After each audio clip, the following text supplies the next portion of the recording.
Hola, hola, bienvenidos a nuestra... no he grabado, no he grabado. No, sí está grabando.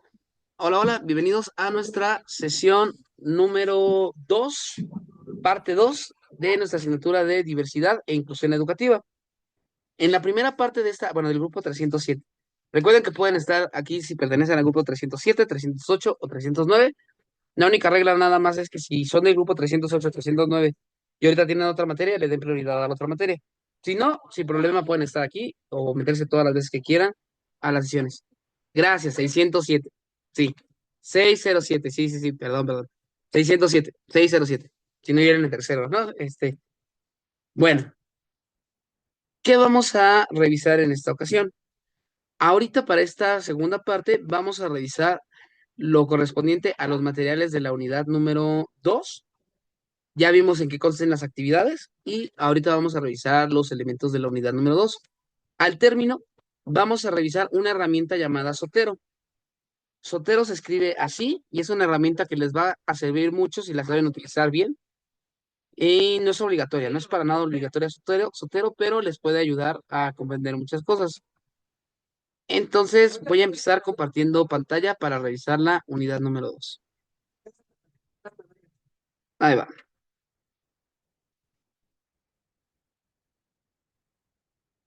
Me parece que ya está compartiendo la... Me parece que ya está compartiendo la pantalla. Ya está compartiendo, ¿verdad? Sí. Muy Sí. bien. Entonces, vamos a empezar.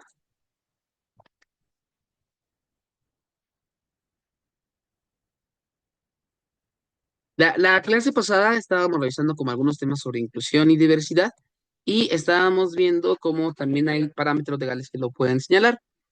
Sin embargo, no todo puede delimitar a un aspecto legal o a un aspecto psicológico, sino como estuvimos viendo, también hay aspectos históricos y culturales que van a estar influenciando en los temas.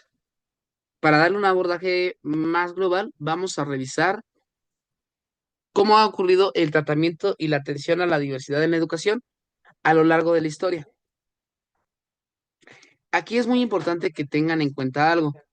Es importante que se aprendan las fechas, sí, pero más importante que se aprendan las fechas es que reconozcan los momentos históricos. Es decir, si se equivocan por un año, no habría tanto problema, pero que sí puedan reconocer como lo que ocurrió en cada época. Vamos a empezar a rastrear ciertos elementos que vienen en el material y los vamos a ir complementando. Entonces, si nosotros revisamos la historia de la diversidad y de la inclusión educativa, podemos ver que ha habido un devenir histórico de la diversidad. ¿Qué significa la palabra devenir? Devenir nada más significa un ir pasando. Entonces, a lo largo de la historia han pasado cambios en cómo hemos tratado la diversidad. La forma en la cual tratamos actualmente la diversidad es el resultado de muchos factores que han ocurrido en el tiempo. Al comprender estos factores, podemos, uno, evitar errores del pasado y lo segundo es que podemos comprender cómo llegamos hasta este punto. Y vamos a irnos hasta lo más básico que podemos encontrar, que es cómo se trataba la diversidad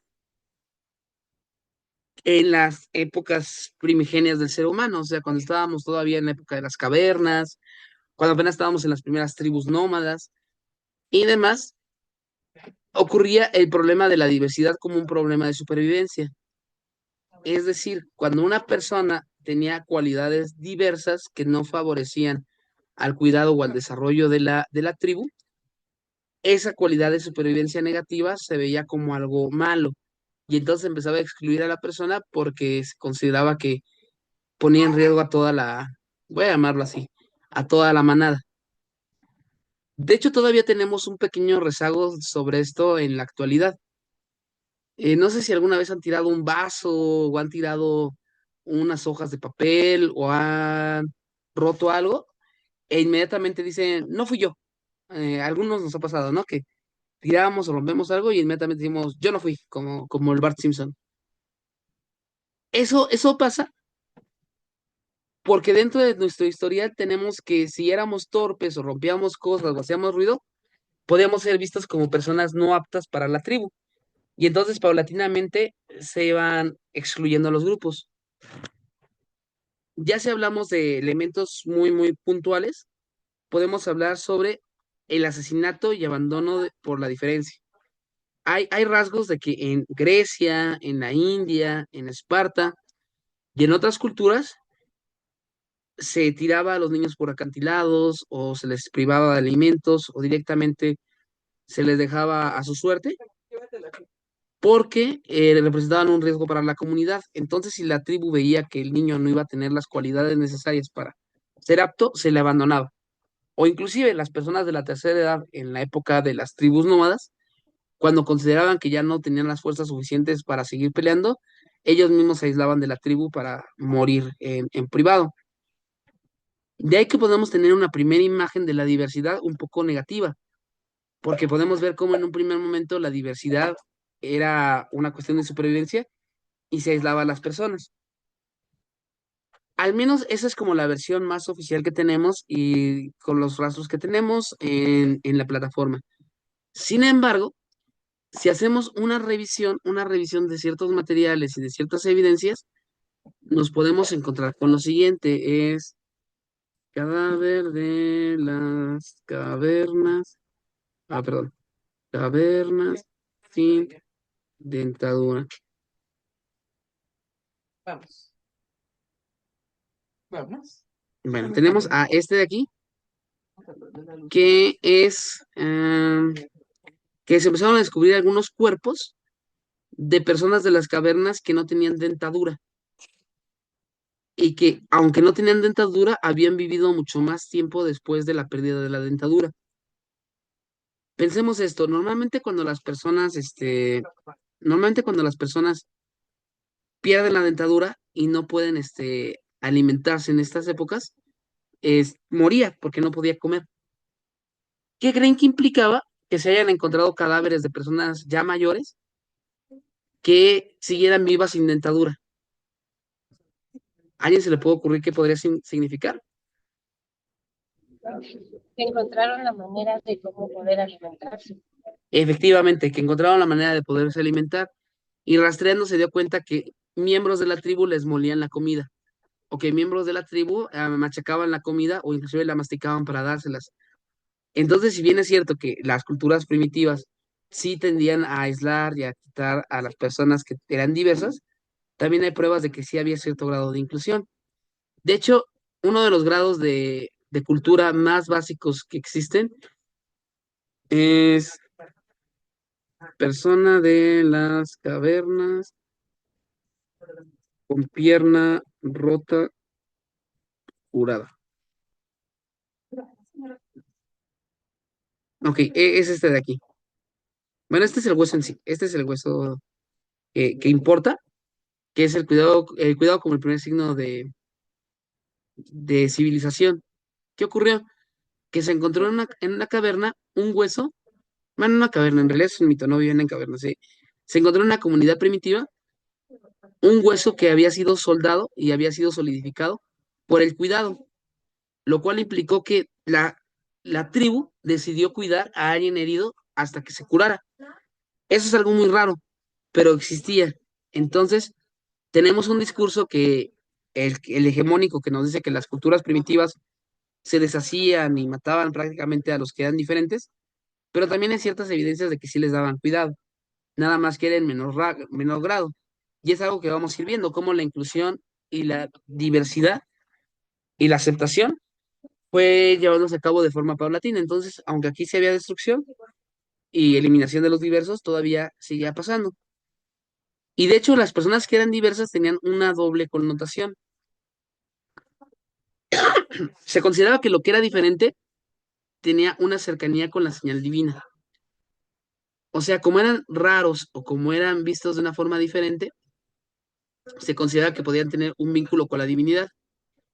Algunos señalaban que era un castigo de los dioses, que si alguien nacía con enanismo o que si alguien nacía con alguna malformidad, era porque la persona había hecho algo negativo, o esta deformidad señalaba un vínculo con lo divino, un vínculo con los dioses y se les respetaba. Sobre este punto, no voy a poner imágenes porque estuve buscando como imágenes que no fueran morbosas, pero todas las que me parecieron eran muy, muy morbosas y dije, mejor no, no tiene caso. Pero en la actualidad en la India las personas que nacen con extremidades extra, también vacas. Es más, mejor vamos por una vaca. Con una vaca no hay tanto problema. Pero, por ejemplo, las personas y las vacas con extremidades extra, deidad. Los animales y las personas con partes extra, por ejemplo, una vaca que tenga patas de más, ¿dónde está? Voy a ponerle INE. Como esta vaca que tiene unas patitas de más, se consideraba de buena suerte porque recordaba a algunas de las deidades indias, perdón, hindús, y entonces se les respetaba. De igual forma, hay muchos niños que nacen con algún tipo de deformidad que se les da un trato de deidades en tierra. Y aquí nos enfrentamos contra un problema porque entonces la diferencia se puede convertir en un signo negativo como en fuiste maldecido por los dioses o fuiste un castigo, o también se puede ver como un elemento de distinción. El problema es que se ha visto como algo bueno o algo malo, el trato diferenciado en estos casos no apoya la salud de la persona. Y eso sigue ocurriendo en nuestros días, como por ejemplo, ustedes lo pueden ver en los Paralímpicos. Normalmente cuando alguien gana un Paralímpico en México, la gente dice, mira cómo lo logró a pesar de que no tiene piernas. Y a pesar de que tenía todo en contra, mira cómo lo logró. Y se llega a sobrevalorar el esfuerzo, cuando en realidad lo que se tendría que señalar es que había carencias económicas muy fuertes que lo impidió. Entonces se tiende a decir que alguien cuando logra hacer una actividad con alguna capacidad diferente es como muy, muy especial, cuando en realidad tendría que ser la norma, que cualquiera lo podría hacer. Entonces, divinizar, algo que se llevaba a cabo mucho en los pueblos antiguos, tiene un efecto negativo porque le quita la humanidad a la persona en cuestión. Sobre estos mismos puntos, esto no lo mencioné en el material, esto es un elemento extra.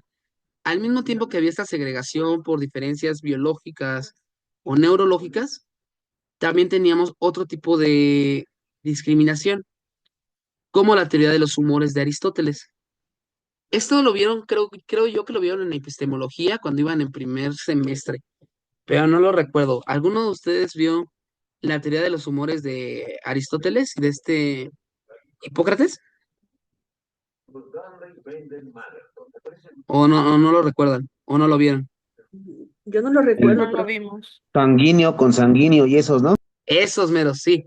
Bueno, los que no lo vieron, vamos a hacer una breve recopilación. Pero muchas gracias. ¿Fuiste tú, verdad, Hugo? Andrés, Andrés, muchas gracias, Andrés. Teoría de... Andrés, ¿tú eres la persona que trabaja o trabaja en una cárcel? no, Ah, ok, ok. Bueno, la teoría de los humores, esta viene desde la época griega, con Hipócrates, Galeno y otros autores. Es como los primeros rasgos de la medicina occidental que tenemos. Y se creía que todos estábamos compuestos de cuatro líquidos. Estábamos compuestos por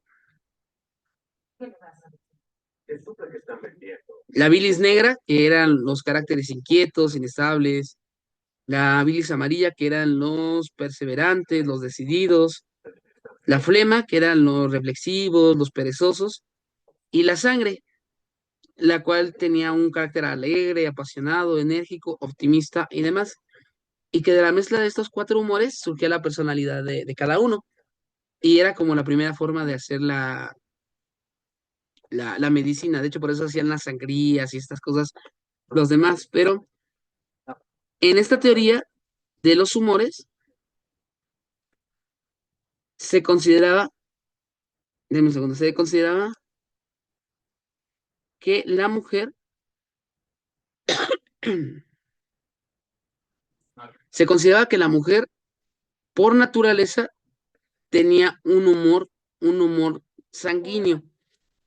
Y este humor sanguíneo le hacía que fuera más temperamental, que fuera más apasionada y que por tanto no pensara igual que un hombre. Entonces, desde la medicina griega y desde la medicina romana, se consideraba que las mujeres eran inferiores a los hombres por cuestiones biológicas. Y entonces eso discriminaba totalmente el desarrollo de las mujeres. Otras teorías de discriminación hacia la mujer de forma médica la tenemos con la teoría del desarrollo. Eso lo manejaron mucho durante el Renacimiento y la Ilustración. Y decían y se sigue manejando, hasta la actualidad, que dicen que las mujeres se desarrollan más rápido que los varones y que maduran más rápido, pero que su maduración es menos perfecta. Entonces, que una mujer, claro, todo lo que estoy diciendo es ejemplo, no creo nada de lo que estoy diciendo, pero que la mujer maduraba, digamos, a los 10 11 años y el hombre hasta los 16, pero que la mujer se quedaba con una mentalidad de 12 o 13 años, mientras que el hombre llegaba a una mentalidad de 18. Y ya con eso explicaban por qué la mujer no se podía dedicar a ciencia o a política, porque era como un niño perpetuo, cosa que todavía se sigue preservando mucho hasta nuestros tiempos. Y ya tenemos la teoría de los sentimientos, que todavía con esto de la histeria u otros elementos sigue manejando, que dicen que las mujeres son afectadas por los sentimientos y que por eso no pueden ser racionales. Esas son las teorías que discriminan a la mujer históricamente desde los griegos hasta la actualidad, que muestran cómo se ha tratado siempre como discriminar a un grupo por una característica, ya sea biológica, como en el caso de las personas con alguna deformidad o con alguna neurodivergencia, o a las mujeres.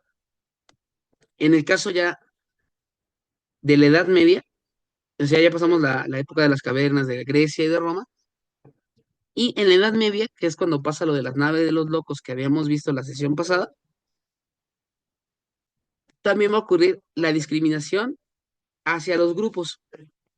Y esta discriminación se va a dar hacia todos los grupos. Por ejemplo, las mujeres en la Edad Media que curaban con plantas, que podían hacer algún tipo de curación o demás, al no ser varones y no apoyarse en la Biblia, eran tratadas como brujas. De hecho, muchas personas que murieron en la Edad Media, tratadas como brujas, en realidad no eran brujas, eran personas que hacían medicina con herbolaria, pero por cuestión de poder y de machismo, pues se les asesinó. También a los extranjeros, todos los que no fueran de la cultura europea, como los musulmanes, eran vistos como bárbaros, como gente indeseada, como gente mala, cosa que sigue hasta nuestros días. Por ejemplo, en Estados Unidos, cómo son vistos los mexicanos, o nosotros mismos, cómo tratamos a los extranjeros de la frontera sur. Entonces, podemos ver este trato. Y también tenemos cómo los neurodivergentes eran trabajados como poseídos o bufones. Y aquí me gusta mucho ilustrarlo con lo siguiente, miren. Es imagen de poseído y de persona con... Híjole, se me fue el nombre de la enfermedad. Si me pueden ayudar escribiéndolas, los agradecería mucho. ¿Cómo se llama esta enfermedad que te dan como espasmos musculares y te retuerces? Te da porque tuviste con... Epilepsia. Creo que sí es epilepsia. A ver, epilepsia. Mm, sí, sí, sí, a ver, déjame. Poseídos, demoníacos.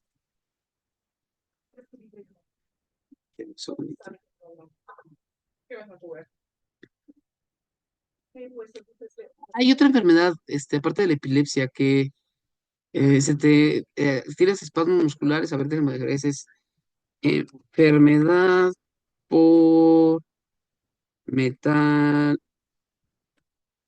intoxicado, trabar mandíbula.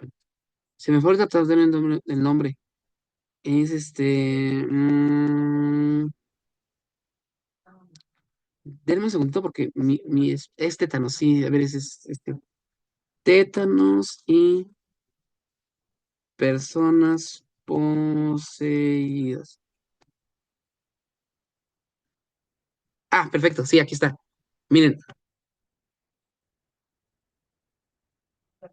si revisamos pinturas sobre personas poseídas por demonios en la Edad Media, las imágenes que tenemos son como esta de aquí abajo. Y si revisamos una persona que tiene tétanos y que no ha sido trabajada o tratada, si se pueden dar cuenta, es la misma posición. Entonces, muchas veces las personas que tenían, como ustedes bien señalan, epilepsia, tétanos o alguna neurodivergencia, eran vistas como personas poseídas por el demonio. Y por lo mismo, si eras poseído por el demonio es porque eras malo, entonces te tenían que castigar o te tenían que expulsar al demonio de alguna forma. y eso causaba mucho dolor a las personas. Pero entonces, en la Edad Media, se trabajaba a las personas como poseídos o como bufones. Muchas veces se rebajaba a la persona a ser un bufón por ser deforme. Entonces, se le daba como un trato especial, pero como si fuera prácticamente una mascota y se burlaba de los bufones. Que aquí los tenemos, ¿no? Tenemos a las personas que eran bufones. Y si ustedes lo revisan, no ha cambiado mucho, ¿eh? O sea, ¿cómo se llama esto? Es el chavo, enanismo, el baile, no recuerdo cómo se llama el. Aquí está, medio metro. Y no ha cambiado mucho, o sea, la gente se burlaba en medio metro. La gente se burlaba en la Edad Media de las personas con enanismo, con alguna discapacidad, y los trataban como bufones. Pero si revisamos la historia contemporánea, no varía mucho, ¿eh?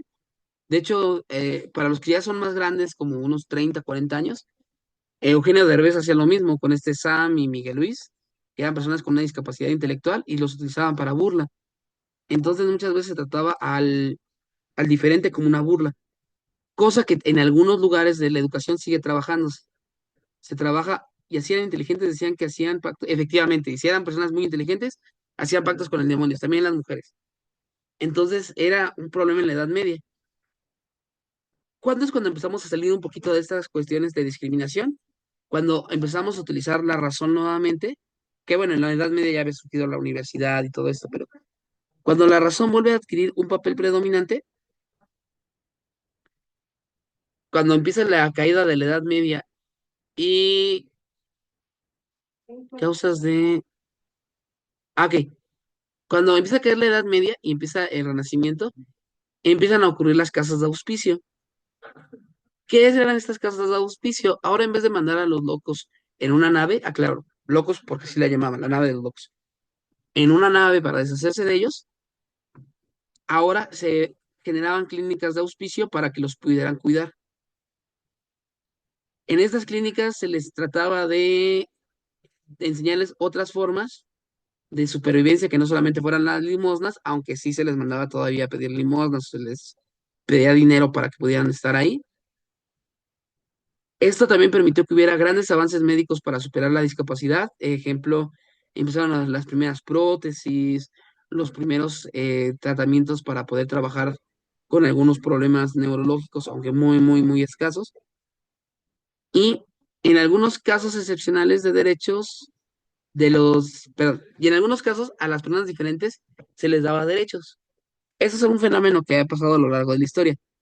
Hay ciertas personas que por pertenecer, retomando esto de las diferencias socioculturales que me mencionaban en sus comentarios, ha habido ciertos casos en la historia en la que ciertas personas por tener una posición económica especial se le da un trato especial. Entonces podemos hablar de mujeres que sí podían votar, que sí podían tener casa y demás, que eran los menos. O personas afroamericanas libres, que eran también las menos. O personas con una neurodivergencia que eran vistas como excéntricos. Si eras pobre, estabas loco y te mandaban un auspicio, pero si eras rico, eras un rico excéntrico y se te daba un trato especial, cosa que sigue pasando hasta nuestros días. De hecho, estas casas de auspicio, que es tratado así como una clínica de cuidado o demás, estas casas de auspicio también era trabajado para algo que era denominado como seres humanos de segunda categoría. O sea, las personas que no cumplían con los requisitos para estar en sociedad, se les mandaba a las casas de auspicio. Fueran anormales porque no cumplían con las condiciones necesarias, ahorita vamos a abordar más eso, enfermos por alguna condición, por alguna deformidad, aquí lo menciona así porque así lo mencionaban ellos, que fueran idiotas o que tuvieran alguna especie de retraso mental, o herejes directamente que no comulgaran con la tradición católica. Y estas personas tenían rechazo, menosprecio y persecución. El auspicio entonces, y aquí viene un dato importante que no viene en el texto, el auspicio era un lugar donde se echaba a los indeseados, era un lugar para deshacerse de las personas no queridas. De hecho, me voy a adelantar un poquito en el tiempo. Ah, No, mejor no nos adelantamos. Ya cuando estábamos en el Renacimiento, esto ocurrió en la Edad Media, al final de la Edad Media, y ya cuando entramos al Renacimiento, existe una nueva valoración del hombre. En la Edad Media todo se medía a través de Dios, aquí vamos a tener una nueva valoración del ser humano como medida de todas las cosas, cosa que debían de haber visto en su prepa. Sin embargo, sigue habiendo discriminación a todo lo que no es el ser humano renacentista. Voy a poner una imagen del ser humano renacentista, que es el hombre de Vitruvio.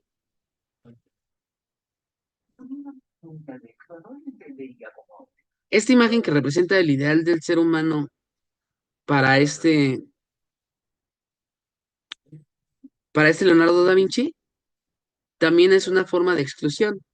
¿Qué tenemos aquí? Tenemos a un hombre europeo en plena forma física, varón.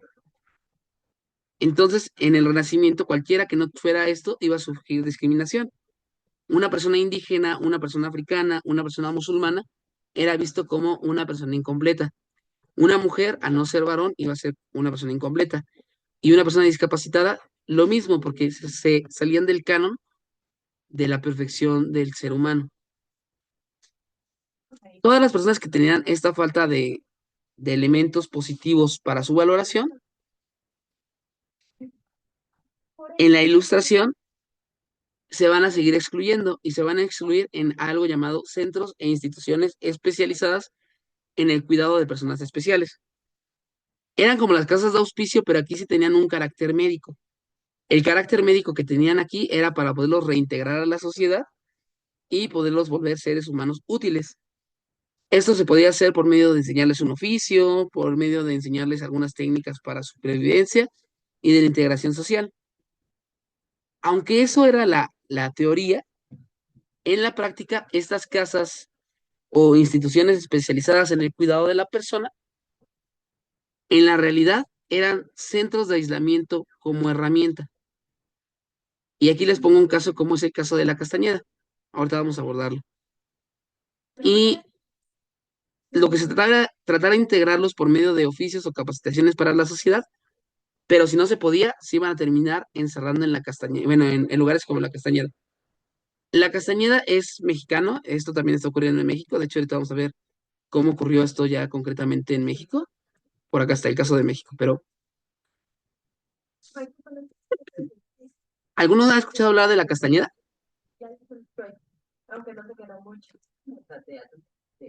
Era una cárcel. Muy bien, muy bien, muy bien. La Castañeda. Era una cárcel, pero era una cárcel manicomio. Pero sí era una cárcel, de hecho era algo muy, muy feo. Para los que, esto lo fundó Porfirio Díaz. Para los que les interese la historia, pueden revisar ustedes cómo en la Castañeda estuvo, por ejemplo, el papá de José José. No, no es cierto, de este Juan Gabriel. El papá de Juan Gabriel lo metieron a la Castañeda. Y por ahí hubo otros personajes famosos. Pero ¿por qué les menciono esto de la Castañeda? Porque había muchas personas que mandaban aquí a los familiares que no los querían. Por ejemplo, una forma que te podían mandar a la Castañeda es que te encontraran en estado de ebriedad en la calle. Si tenías un estado de ebriedad en la calle, te mandaban a la Castañeda porque tenías una enfermedad de alcoholismo incurable. O también te podían mandar porque tenías falta de empleo. O directamente tu familia podía decir, quiero que tengas allá a mi familiar porque no se cura y nos está estorbando para la familia. Entonces todos los que eran indeseados los mandaban a estas casas. Puede ser por cuestiones políticas, por cuestiones sociales, por cuestiones psicológicas, por cuestiones de deformidades o inclusive situaciones sexuales. Muchas personas terminaban encerradas ahí por homosexualidad y no los dejaban salir, los mantenían ahí. Y lo peor de todo es que estando ahí, pues les daban terapias de electrochoques, les provocaban comas diabéticos inducidos, les provocaban lobotomías, entre otras cosas, que lo único que hacía era empeorar su situación. Entonces, aunque bien es cierto que la ilustración ya tenemos un gran avance, porque ya no estamos matando a las personas con discapacidad, sino que ya le estamos dando un trato más humano y un trato de recuperación, en la práctica sigue viéndose estos factores de diferencia como una exclusión y se sigue manejando ahí como un lugar para recluir a las personas que tienen alguna cuestión diferente. Inclusive alcoholismo o vagancia era una cuestión por la cual te podían meter a estos centros de rehabilitación. Poco a poco hemos visto cómo se van recuperando derechos de las personas con el paso del tiempo. Sin embargo, todavía siguen presentes elementos negativos que pueden tener en la sociedad. Pero bueno, la próxima sesión vamos a acabar con esto, que ya sería siglo XIX, siglo XX y siglo XXI. Y vamos a ver unas cosas extra sobre el techo de cristal y sobre la discriminación a pueblos y comunidades indígenas. Muy bien. Vamos a terminar la grabación aquí. Nada más regálenme otros 15 minutitos volviendo a entrar. Vamos a revisar una herramienta que se llama Sotero, que les puede ayudar muchísimo en sus investigaciones. Entonces, nos vemos aquí inmediatamente. Si lo estás viendo la grabación, ve la siguiente grabación de la parte 3. Bye bye.